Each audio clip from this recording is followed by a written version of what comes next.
오늘은 디도서를 디도 바울이 디도라는 자신의 아들에게 쓰는 편지다 라고 하면서 쓰고 있기 때문에 어떻게 살아야 하는지 아주 구체적으로 지침을 주고 있는 책인데요. 결론적으로 말하면 도덕적으로 살라는 것입니다. 이 사회 속에서 사람들과의 관계 속에서 잘 살라는 거예요. 비교적인 믿음들이 이야기하는 믿어라 이런 추상적인 뜬구름 잡는 말이 아니라 자신의 삶 속에서 어떻게 행동하고 사회 속에서 도덕적으로 행동하고 사람들에게 비난받지 않고 모든 사람들이 트집 잡을 수 없을 정도로 도덕적으로 사는지가 더 중요하다고 이야기를 하고 있고, 그것이 예수는 우리에게 영원한 생명을 준 이유라고 설명을 하고 있어요. 선후관계가 중요한 것 같아요. 내가 도덕적으로 행동을 해서 그래서 영생을 얻었다라고 하는 거는 사람들을 교만하게 만들고 너는 이렇게 하지 않아서 영생을 얻지 못했지 라고 하면서 차별을 만들 수 있잖아요. 그런데 바울이 강조하듯이 영원한 생명이라는 거는 우리가 태어나면서부터 계속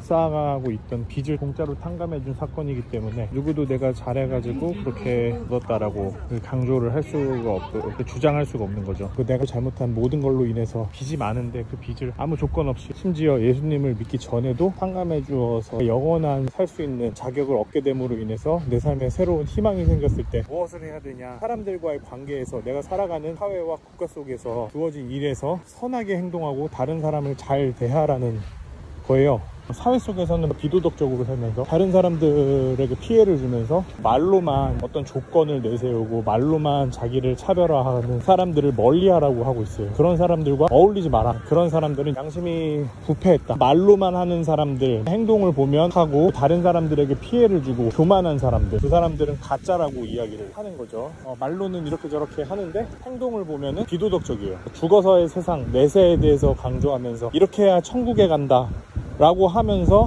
이 사회 속에서 관계 속에서 행동하는 거 중요하게 생각하지 않는 것은 신의 뜻을 정확히 반대로 사는 거죠. 믿는 거는 우리에게 주신 거고 그냥 받아들이면 되고, 나에게 중요한 거는 내가 사회 속에서 관계 속에서 선하게 살고 있는지, 다른 사람을 잘 대하고 있는지, 다른 사람들에게 피해를 주고 있는지 봐야 되고, 어떤 사람들을 만날 때 그 사람의 말과 행동이 불일치하고 행동이 비도덕적이다, 그런 사람들은 멀리해야 되겠다. 다른 사람들과 관계와 사회 속에서 드러나는 나의 삶의 행동이 내가 영원한 생명이라는 선물을 믿는지 안 믿는지, 신의 명령을 중요하게 생각하는지 안 생각하는지가 갈라지는 그 기준점이 되는구나, 그걸로 판단을 받는 거구나 라는 생각을 하게 됐어요. 누구든지 구원 받을 수 있다. 그럼 구원 받아서 영원한 생명 사서 뭘 할 건데, 예수의 더 중요한 주장은 이 세상 속에서 선한 일을 하면서 살라는 거죠. 죽어서 천국 가니까 천국 가는 이야기 하는 게 아니라 당신이 구체적으로 처해져 있는 사회 상황 속에서 직업 환경, 관계, 가족, 고용 관계 등 여러 가지 사회 속에서 도덕적으로